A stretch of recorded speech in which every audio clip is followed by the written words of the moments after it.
말씀과 함께 하루를 시작하는 여러분에게 하나님의 은혜와 평강이 가득하시길 주님의 이름으로 축복합니다. 네, 오늘 마지막으로 이제 이 나훔서의 마지막 부분을 같이 묵상합니다. 아수르를 하나님께서 심판하시겠다라고 말씀을 하시고 그들을 향한 하나님의 심판의 모습이 오늘 본문 속에 잘 나타나 있습니다. 아수르가 행했던 그러한 모습들을 가만히 살펴보면 그들이 하고 싶은 대로 다 했던 것들을 볼 수가 있죠. 특별히 2장 말씀에 보면 3장 2절 말씀에 보면 휙휙하는 채찍 소리, 윙윙하는 병거 바퀴 소리, 뛰는 말, 달리는 병거, 충돌하는 기병, 번쩍이는 칼, 번개 같은 칼, 죽임 당하는 자의 매, 죽음의 큰 무더기, 무수한 시체. 그들이 행하는 그러한 모습들을 보면 자기들이 생각한 대로, 느낀 대로 그렇게 하고 있는 것을 볼 수가 있습니다. 우리가 인생을 살면서 우리에게 드는 느낌, 감정, 또 어떤 생각들, 그런 것대로 움직이지 말아야 할 때가 많다라고 하는 것을 알고 느낍니다. 미우라 아에코라고 하는 여인은 결혼을 하고 나서 한 2년쯤 되었을 때 자기 집을 갖게 됐어요. 그래서 마음속에 드는 생각이, 야, 이 집도 큰데 이 남편하고 둘만 살기엔 좀 아깝다고 생각해서 한쪽 공간을 잡화점으로 꾸몄으면 좋겠다라고 생각을 하고 있었던 거죠. 근데 그 남편하고 이렇게 한번 남편한테 얘기를 한 거예요. 잡화점을 하겠다고. 그랬더니 이제 남편이 좀 더 생각해보고 결정해서 했으면 좋겠다. 근데 어느 날 남편이 퇴근하고 집에 들어왔더니 이 그 말 끝난 그 순간 바로 시작해가지고 모든 것을 꽉꽉 채워놨던 거, 물건을 가득가득 채워놓고 그 남편이 기가 차가지고 하고 그랬었다라고 합니다. 그러다가 어느 날 이 비행 청소년들, 소년원에 가는 비행 청소년들을 만날 기회가 있었는데 그 청소년들과 만나서 이렇게 얘기를 하다 보니까 자기는 평소엔 괜찮은데 어느 순간에 갑자기 화가 나면 막 사람을 두들겨 팬다는 거예요. 그 또 한 청소년은 갖고 싶은 마음이 생기면 자기도 모르게 손이 가서 이게 훔치고 있는 자기를 발견하게 된다. 그 결과로 이제 자기들이 이렇게 됐다, 소년원에 들어오게 됐다라고 그렇게 얘기를 했다라고 합니다. 그것을 가지고 이렇게 그 자기의 모습들을 생각해 본 거죠. 남편한테 말하자마자 바로 생각해 보자는 남편의 의견을 무시하고 한번 해버린 것. 그리고 하나님 앞에서도 자기가 뭔가를 하고자 할 때도 가만히 자기 기도하는 모습들을 생각해 보니까 하나님 어떻게 할까요? 라고 묻기보다는 하나님 내가 이렇게 이걸 할 건데요. 하나님 나를 좀 쫓아와 주세요 라고 하는 식으로 기도했었던 자기의 모습을 보며 회개했다라고 그렇게 얘기합니다. 그렇죠. 하나님께서 우리를 세우시고 인생을 그리스도인으로 살아가게 하시는데 그 그리스도인으로 사는 삶 중에 늘 우리가 마음속에 품고 있어야 하는 것이 무엇인가라고 하는 것, 하나님이 어떻게 하라고 하실까라고 하는 것에 대한 생각, 그리고 하나님 앞에 물어보고 그리고 그 다음에 행하는 여러 가지 일들, 그 결과를 통해서 하나님이 기뻐하시는 것들이 맺어질 수 있도록 기대하면서 그 일들을 진행하는 것, 그것이 우리들에게 있어야 할 줄로 믿습니다. 하나님께서 아수르에게 힘을 주었습니다. 힘을 주었는데 그 힘을 가지고 그들이 생각하기를 내가 할 수 있는 대로 다 할 수 있다, 내 힘 앞에 굴복하지 않을 나라들이 없다라고 생각하면서 많은 악행들을 저질러 왔었기 때문에 하나님께서 그들의 교만을 보시고 결국 그들을 향해서 심판의 칼을, 채찍을 들고 있는 것을 볼 수가 있습니다. 그렇다면 오늘 나훔서를 통하여서 하나님께서 진짜로 하시고 싶은 말씀들이 무엇이었을까를 같이 생각해 봤으면 좋겠습니다. 그것은 오늘 이 나훔서 1, 2, 3장 속에 계속해서 흘러가고 있는 그런 내용들인데요. 2장 2절 말씀을 보면 여호와께서 야곱의 영광을 회복하시되 라고 그렇게 말씀합니다. 하나님의 목적은, 나훔서를 주신 하나님의 목적은 이 여호와께서 야곱의 영광, 이스라엘의 영광을 회복하시고자 하는, 자기 백성들의 영광을 회복시키고자 하는 그런 의도로서 심판을 얘기하고 있다라고 하는 겁니다. 그 과정 속에서 이 2장 14절 13절 말씀에서는 만군의 여호와의 말씀에 내가 대적이 되어, 그러니까 이 아수르의 대적이 되어서 하나님께서 이 야곱의 영광을 이루시겠다라고 말씀하고 있는 겁니다. 그리고 이 3장 5절 말씀에서 보면 만군의 여호와의 말씀에라고 하면서 이 처녀의 치마 뭐 어쩌고 하면서 이렇게 얘기하시는데요. 이 영어 성경을 이렇게 살펴보면 I'm against you 하면서 아수르를 대적하신다라고 하는 그런 말씀이 있습니다.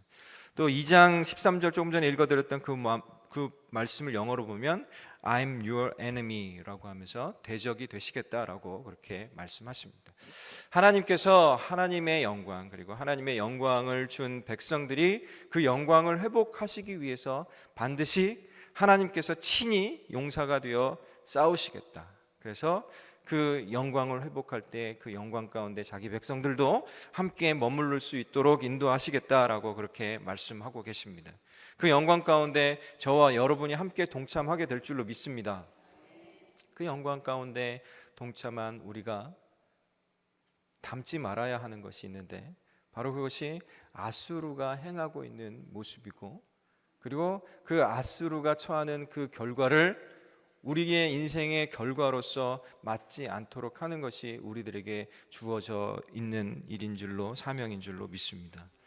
12절 말씀을 같이 한번 읽어보겠습니다. 12절 시작. 내 모든 산성은 무화과 나무에 처음 익은 열매가 흔들기만 하면 먹는 자의 입에 떨어짐과 같으리라. 산성이 무너진다라고 합니다. 이 아수르가 자랑하고 있었던 견고한 요새, 견고한 산성, 그것이 무너진답니다. 어떻게 무너지느냐?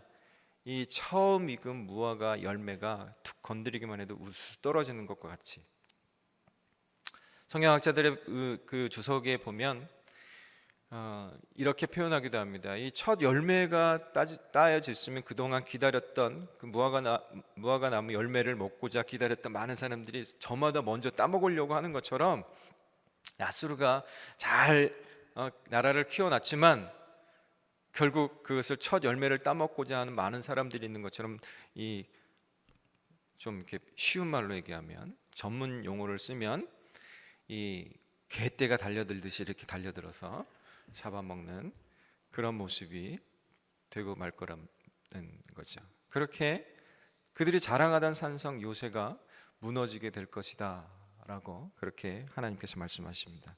13절에서 그들의 멸망하는 모습도 이렇게 표현하고 있습니다. 13절 시작. 내 가운데 장정들은 여인 같고 내 땅의 성문들은 내 원수 앞에 넓게 열리고 빗장들은 불에 타도다. 장정들은 여자 같고, 이 군사들의 모습이 여인같이 연약한 그런 모습. 저희 집에서 보니까 여인이 꼭 연약한 건 아니더라고요. 장정들이 여인같이 힘을 못 쓰는 그런 상황, 그리고 성문들이 원수 앞에 넓게 열려져서, 그러니까 이 산성의 그 요새의 출입구인 성문이 열리면 적군들이 그냥 쉽게 들어올 수 있잖아요. 그러니까 문이 알아서 저절로 열어주고, 그리고 그 문에 빗장 이렇게 걸어놓은 거 있죠. 그 빗장이 불에 타버리는 그런 모습이 그들 속에 나타나고 결국 적들에 의해서 그들이 지게 될 것이다 라고 하는 것입니다. 여기서 한 가지 더 생각해 볼 것은, 여기서 장정들이 여인 같다라고 하는 그 말씀은 이 앞에 3장 4절에 나오는 음행으로 열국을 미혹했던 이 아수르의 모습, 그 결국으로서 그들이 여인과 같이 연약한 모습이 될 것이다 라고 하는 것까지도 함께 생각해 볼 수 있을 것 같습니다. 이 아수르 그리고 이 바벨론을 성경 속에서는 이 음녀라고 표현하고 있습니다. 이 계시록 말씀에 보면 이 바벨론을 큰 음녀다라고 그렇게 표현을 하고 있는데요, 그것은 거짓 선지자를 얘기하고 있는 거죠. 이 계시록 17장 1절 2절 말씀을 보면 큰 음녀가 받을 심판을 내게 보이리라. 땅의 임금들도 그와 더불어 음행하였고 땅에 사는 자들도 그 음행의 포도주에 취하였다 하고, 거짓 선지자들을 얘기합니다. 우리가 예수 그리스도를 따르는 사람인 줄로 믿습니다. 그래서 예수 그리스도를 닮아가는 줄로 믿습니다. 예수 그리스도 때문에 우리가 의인이 된 줄로 믿습니다. 그런데요, 우리가 죄인임에도 불구하고 하나님께서 우리를 의롭다 칭해 주셨기 때문에 우리가 의인이 된 것이잖아요.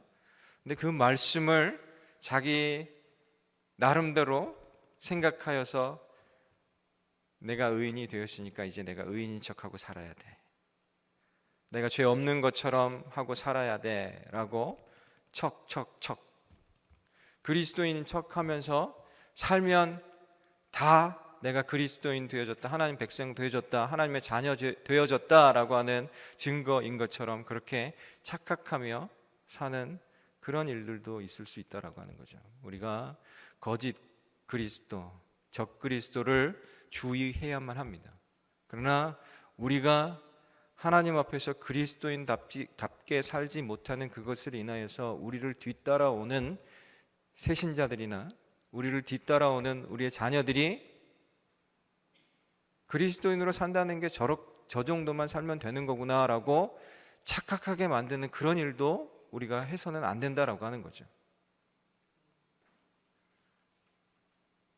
우리가 정말로 깊이 하나님 앞에서 내가 그리스도인 되었는가라고 하는 부분들에 대해서, 내가 그리스도인으로 자라가고 있는가라고 하는 부분에 대해서 생각하지 않으면 그냥 무덤덤하게 그냥 지난주도 그랬고 지지난주도 그랬고 작년에도 그랬고 재작년에도 그랬고 우리 엄마 아빠 교회 다니는데 우리 엄마 아빠도 그랬었으니까 라고 하는 식으로 그렇게 하나님의 뜻과는 상관없는 그리스도인인 척하는 그리스도인을 가장한 그러한 삶에 스스로 만족하며 그렇게 살다가 마지막을 허무하게 보낼 수도 있다라고 하는 그 사실들을 우리는 성경을 통해서 잘 살펴보아야만 합니다. 이 음란함이라고 하는 것은, 이 영적 음란함이라는 것은 교회 안에도 일어날 수가 있습니다. 사도 요한을 통해서 하나님께서 두아디라 교회에게 이렇게 말씀하셨잖아요. 그러나 내게 책망할 일이 있노라. 자칭 선지자라 하는 이가 선지자라 하는 여자 이세벨을 내가 용납함이니 그가 내 종들을 가르쳐 꿰어 행음하게 하고 우상의 제물을 먹게 하는도다. 계시록 2장 20절 말씀에서 얘기하고 있죠. 용납했다라고 하는 말이 뭐예요? 그냥 교회 안에 그런 여자들도 그냥 있을 수 있도록 해줬다라고 하는 것이 아니라 그 뜻, 그 사상, 그 행위들을 수용했다라고 하는 그런 의미입니다. 그러한 것들이 교회 안에도 들어올 수 있고 우리 가정 안에도 들어올 수 있고 하니 더욱 깨어 있어서 하나님 앞에서 그것을 구별해내고 분별해내고 그 분별력을 가지고 참 진리 가운데서 사는 그런 삶이 우리 그리스도인의 삶 가운데 있어야 하는 줄로 믿습니다. 그런데요, 이러한 일들이 결국에는 되어지는데 어떻게 되어지느냐라고 하는 겁니다. 계시록 17장 3절 말씀에 보면 곧 성령으로 나를 데리고 광야로 가니라. 이 14만 4천 명이 택함받은 14만 4천 명이 남은 14만 4천 명이 하나님을 찬미하고 찬양하는 그 모습에 대해서 소개하는 중에 그것을 보게 하시는 분이 성령님이신 것을, 그것을 어디서 보게 했다고요? 광야에서 보게 해주셨다. 우리가 사는 인생이 광야와 같이 험난하고 어렵지만 그런 광야와 같이 험난하고 어려운 속에서 우리가 택해야 할 것은 타협하는 것이 아니라 그냥 그렇게 같이 살아가는 것이 아니라 그 가운데서 진리를 분별하여서 진리 가운데 머무를 수 있도록 하는 것, 우리 안에서 역사하시는 성령님을 통하여서 그것을 보고 우리 안에서 움직이게 하시는 성령님의 인도하심을 따라서 움직여가고 하는 그것을 통해서 분별해내고 그것을 진리 앞에서 진리를 행하는 자로 온전하게 서게 되는 것, 하나님께서 그것을 우리에게 주신 것이고요.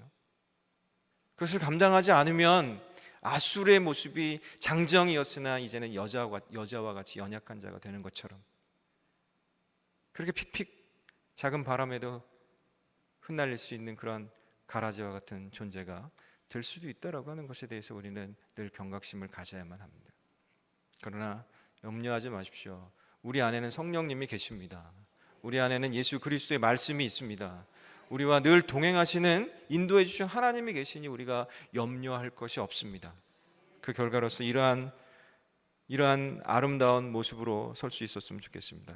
이 사람들은 여자와 더불어 더럽히지 아니하고 순결한 자라. 어린 양이 어디로 인도하든지 따라가는 자며 사람 가운데서 속량을 받아 처음 익은 열매로 하나님과 어린 양에게 속한 자들이니. 하나님과 어린 양에 속해 있어서 하나님이 어디로 가시든지 우리 주 예수 그리스도께서 어디로 인도하시든지 졸졸졸졸 따라다니기만 했더니 이런 아름답고 놀라운 결과가 우리 가운데 있게 되었습니다. 우리 가운데 열매가 되었습니다 하고 고백할 수 있는 그런 축복이 있기를 간절히 소망합니다. 그런데요, 하나님께서 이렇게 경고의 말씀을 주시는데 아수르의 하는 모습을 보십시오. 14절 말씀입니다. 같이 읽습니다. 시작. 너는 물을 길어 에워싸일 것을 대비하며 너의 산성들을 견고하게 하며 진흙에 들어가서 흙을 밟아 벽돌 가마를 수리하라. 아수르가 자기 백성들에게 하는 말이에요. 하나님이 비꼬듯이 하는 말이기도 하지만 그들이 실제로 그렇게 하고 있다라고 하는 거예요. 하나님이 경고의 말씀을 줬는데 해결 방법은 하나님께 있는 것이 아니라 하나님의 말씀에 있는 것이 아니라 우리가 지금까지 해왔던 그 방법대로 우리가 먹을 물, 마실 물을 준비하고 산성들을 허물어진 데를 다시 벽돌을 만들어서 진흙을 이겨가지고 그것을 쌓고 그렇게 하자라고 얘기하고 있는 거예요. 여러분, 하나님의 말씀 앞에서 여러분 어떠한 모습으로 서셔야 하겠습니까? 시편 기자는 이렇게 얘기합니다. 여호와께서 집을 세우지 아니하시면 세우는 자의 수고가 헛되며 여호와께서 성을 지키지 아니하시면 파수꾼의 깨어 있음이 헛되도다. 아멘. 하나님이 집을 지으셨습니다. 하나님이 우리의 가정을 세우셨습니다. 하나님이 우리의 교회를 세우셨습니다. 이 집을 지키시고 이 집을 견고하게 하실 분은 우리 주 하나님밖에 없음을 믿습니다. 그 믿음 안에서 우리가 우리의 가정을, 우리의 집을, 우리의 교회를 그렇게 함께 지켜갈 수 있기를 간절히 소망합니다. 그런데요, 시편 127편 말씀을 이렇게 쭉 읽다 보면 그 뒤에 이런 말, 사랑하는 자에게 잠을 주신다 라고 하는 말씀이 있습니다. 이 말씀을 오해해서 하나님이 다 해주신다 그랬으니까 우리는 가만히 있으면 되지 않느냐라고 그렇게 오해할 수도 있습니다. 물론 하나님이 모든 것을 주관하시고 주장하십니다. 그러나 하나님께서 누구를 부르셨어요? 우리를 부르셨잖아요. 우리를 부르셔서 당신의 일꾼 삼으셔서 우리로 일하도록 그렇게 하셨다라고 하는 겁니다. 실제로 그렇게 이 신약 성경 속에서 보면 이 말씀을 오해해서 우리가 할 일이 무엇이냐, 가만히 있자라고 했던 사람들이 있었던 것 같아요. 그래서 사도 바울이 이 데살로니가 후장 3장 11절 13절에서 이렇게 얘기합니다. 우리가 들은즉 너희 가운데 게으르게 행하여 도무지 일하지 아니하고 일을 만들기만 하는 자들이 있다 하니 이런 자들에게 우리가 명하고 주 예수 그리스도 안에서 권하기를 조용히 일하여 자기 양식을 먹으라 하노라. 형제들아 너희는 선을 행하다 낙심하지 말라. 계속해서 3장 9절에서는 형제들아 우리의 수고와 애쓴 것을 너희가 기억하리니 너희 아무에게도 폐를 끼치지 아니하려고 밤낮으로 일하면서 너희에게 하나님의 복음을 전하였노라 라고 사도 바울이 말씀하십니다. 그렇죠. 우리가 하나님 앞에서 하나님께서 주권을 가지고 우리를 인도하여서 살게 하시는 것을 믿고 거기서 순종하며 쫓아가는 일들이 반드시 있어야만 합니다. 그것과 함께 하나님께서 우리로 일하게 하시는 그 현장 가운데 부르시고 또 그 일들을 하게 하셨다라고 하는 사실들에 대해 기억하면서 그 사역에 동참하는 일들도 함께 있어야만 합니다. 그런데 그 일들을 할 때 이 아수르 사람들처럼 이기적인 욕심으로 자기의 힘만을 의지해서 행하는 그것이 아니라 하나님의 목적, 하나님의 뜻을 알고 하나님이 주시는 힘을 가지고 그 일들을 행하기 위해서 우리가 깨어 있어서 그것을 감당하는 그런 역사가 있을 때 하나님이 기뻐하시는 결과가 나타나게 되는 줄로 믿습니다. 하나님께서 우리에게 주신 것들, 그것을 소홀히 하지 말고 늘 하나님 앞에서 그것을 온전히 감당했으면 좋겠습니다. 제 패커는 하나님을 아는 지식에서 이런 얘기를 합니다. 나에 대한 하나님의 사랑이 전적으로 현실적이라는 것을 알게 되면 굉장히 안도감을 느끼게 된다. 그분의 사랑은 내 최악의 모습을 이미 완벽하게 이해하고 계시는 것에 기초한 것이기 때문이며, 때때로 발견되는 환멸스러운 모습 속에서도 그분은 실망하지 않으시고 나를 축복하기로 결심하신 것을 포기하지 않으신다. 분명히 하나님은 내 동료들이 나에 대해 보지 못하는 나의 왜곡된 면을 모두 보고 계신다는 것, 그리고 그분은 내가 내 안에서 보는 것보다 더 많은 타락을 보고 계신다는 것을 생각하면 그것이 바로 우리가 겸손해야 할 큰 이유가 된다. 하나님은 친구로서 나를 원하시고 나의 친구가 되어주기를 원하시고 이러한 목적을 이루시기 위해 그 아들을 보내사 나를 위해 죽게 하셨다. 하나님께서 우리를 향하여서 주신 말씀들, 그 말씀들은 우리가 최고로 연약하고 최고로 부족하고 최고로 큰 실수를 하고 있는 그 순간에 우리를 보시고 우리를 향하여서 이 말씀들을 주고 계신다라고 하는 겁니다. 이 아수르가 얼마나 악독했습니까? 이 아수르가 얼마나 큰 죄를 졌습니까? 아수르를 바라보면서 우리가 이렇게 나쁜 있나 하면서 말할지 모르지만 하나님 바라보실 때 우리의 모습도 그와 다르지 않을 수도 있다라고 하는 겁니다. 왜냐하면 하나님은 아수르에게 했던 이러한 경고를 이스라엘 백성들에게도 했었기 때문에 그렇습니다. 이스라엘 백성들의 마음속에 늘 하나님에 대한 마음이 있었습니다. 정확히 표현하면 하나님의 임재가 있다라고 상징되어지는 성전에 대한 마음이 있었습니다. 성전을 의지했습니다. 근데 성전은 의지했는데 하나님을 의지하지 않기 시작했습니다. 이스라엘 백성들이 하나님께서 이 솔로몬 성전을 짓고 나서 그 하나님 앞에 올려 봉헌하여 드릴 때 주셨던 말씀을 잊어버린 거예요. 역대하 7장 20절 말씀에 하나님께서 그들에게 이렇게 약속을 했습니다. 내가 너희에게 준 땅에서 그 뿌리를 뽑아내고 내 이름을 위하여 거룩하게 한 이 성전을 내 앞에서 버려 모든 민족 중에 속담거리와 이야기거리가 되게 하리니. 이스라엘 백성들은 성전만 갖고 있으면, 법궤만 갖고 있으면 결코 자기들이 해받지 않을 것이다. 결코 자기들에게 손해나는 일이 없을 것이다. 결코 적들에게 지는 일이 없을 것이다라고 하는 그런 착각을 하고 있었던 거예요. 그러나 하나님께서 보신 것은 각 사람의 마음속에 하나님의 성전이 있느냐라고 하는 것, 하나님 그것을 보고 계신데 이스라엘 백성들은 착각하고 있었던 거죠.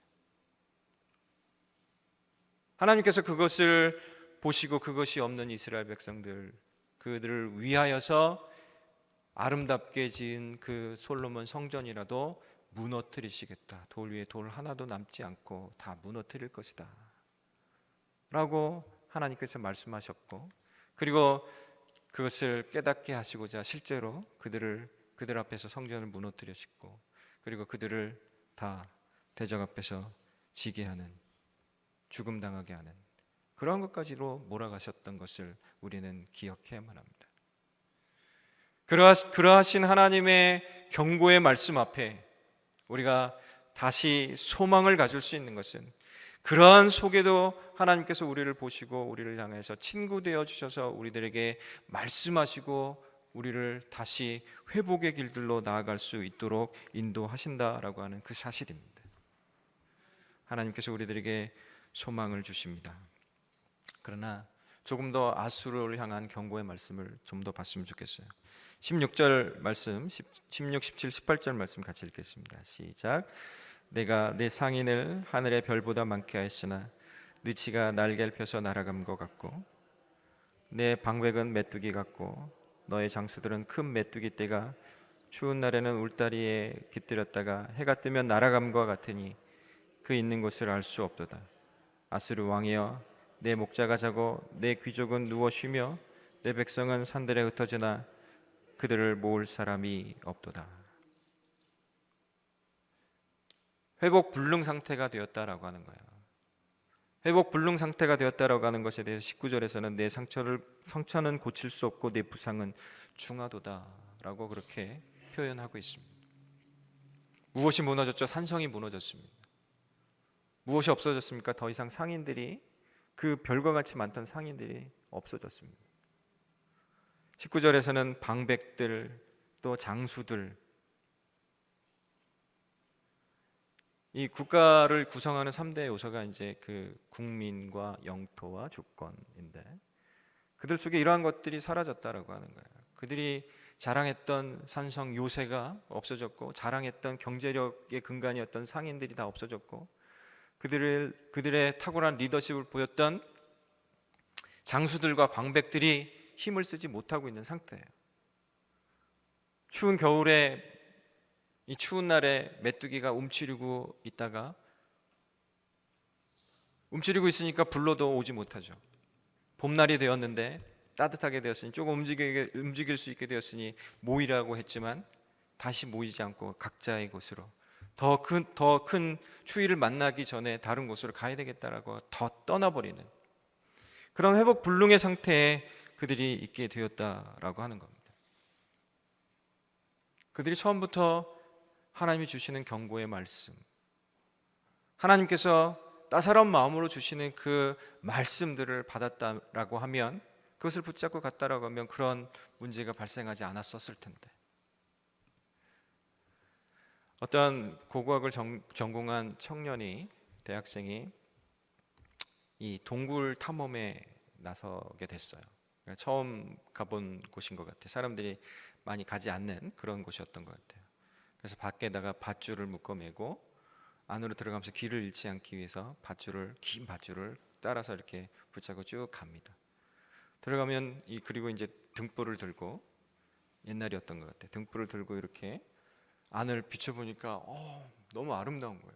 곳곳에 막 종유석이 막 이렇게, 전도사님 말고요, 반짝반짝 거리는 것들이 막 이렇게 달려 있는 것을 보고 너무 아름답다, 너무 황홀해가지고 막 감탄하면서 막 들어가다가, 이 종유석은 만지지 않을 수 없어 하면서 옆에다가 등불을 내려놓고 밧줄도 내려놓고 잠깐 손으로 이렇게 만지는 사이에 바람이 휙 불어가지고 등불이 꺼졌어요.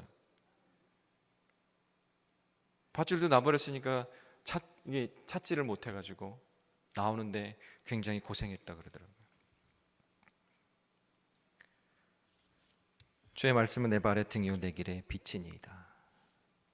하나님께서 우리들에게 등불을 주시고 밧줄을 주셔서 길을 잃지 않도록 인도해 주시는 그것을 우리가 놓쳐버리고, 내가 조금 더 반짝거리고 좋은 것을 만져보겠다 하여서 그것을 내 소유로 해야 되겠다라고 하는 생각으로 그것을 잠깐 놔두었다라고 하더라도 나중에 생각나서 그것을 찾고자 할 때는 그것이 너무도 힘들고 어려울 수도 있다라고 하는 겁니다.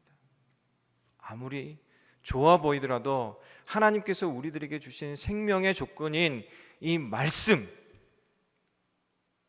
그것을 놓지 않고 늘 붙들고 그 말씀을 등불 삼아서 걸어가는 그것을 인하여서 우리 가운데 다시 그런 어려움이 발생하지 않도록 그렇게 해야 할 줄로 믿습니다.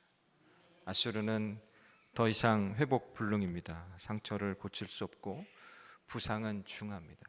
회복 불능인 상태에 있는 그 모습을 보면서 그동안 고통당했던 사람들이, 나라들이 조롱하고 또 비난합니다.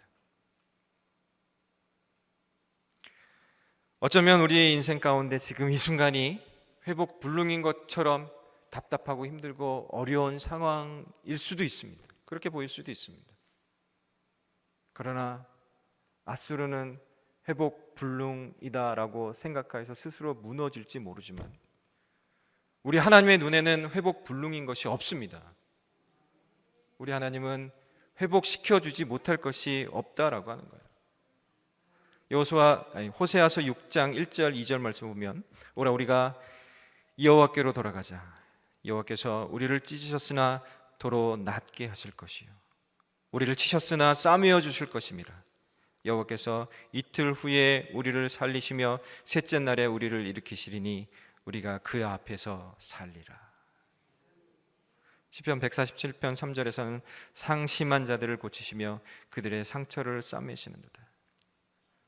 우리 하나님께서 그것을 약속하셨고 실제로 찢으셨으나 도록 낫게 하셨고 치셨으나 싸매어 주셨고 상심했으나 그 상처를 싸매서 회복시켜 주셨습니다. 우리 주 예수 그리스도를 통해서 그렇게 하셨습니다. 이사야서 53장 5절에 그가 찔림은 우리의 허물 때문이요 그가 상함은 우리의 죄악 때문이라. 그가 징계를 받음으로 우리는 평화를 누리고 그가 채찍에 맞음으로 우리는 나음을 받았도다. 여러분, 스스로 판단하지 마십시오. 나는 지금 회복 불능 상태야. 나는 치유함 받을 수 없는 상태야. 나는 용서함 받을 수 없는 상태야 라고 스스로를 향하여서 판단하지 마십시오. 오직 자기를 바라보지 말고 하나님을 바라보십시오. 십자가를 지시고 3일 만에 부활하셔서 우리들의 모든 허물과 질고를, 상한 문제들을 다 회복시켜 주신 우리 주 예수 그리스도를 바라보시기 바랍니다. 우리 주 예수 그리스도 때문에 우리 가운데 새로운 신분이 생겼고 살 소망이 생겼고 살 능력이 생겼으니 이제 우리 귀를 열어서 하나님께서 우리를 향해서 무슨 말씀을 하시는지 듣고 들려진 그 말씀을 인하여서 삶을 살아가는 모습이 하나님을 즐거워하는 모습, 하나님을 기뻐하는 모습, 다시는 아픔이나 슬픔이나 고통이 없는 천국에 사는 것과 같은 그러한 삶을, 천국을 누리며 이 땅에서 누리며 사는 그런 아름다운 역사가 우리 가운데 있기를 간절히 소망하고 축복합니다. 하나님 감사합니다.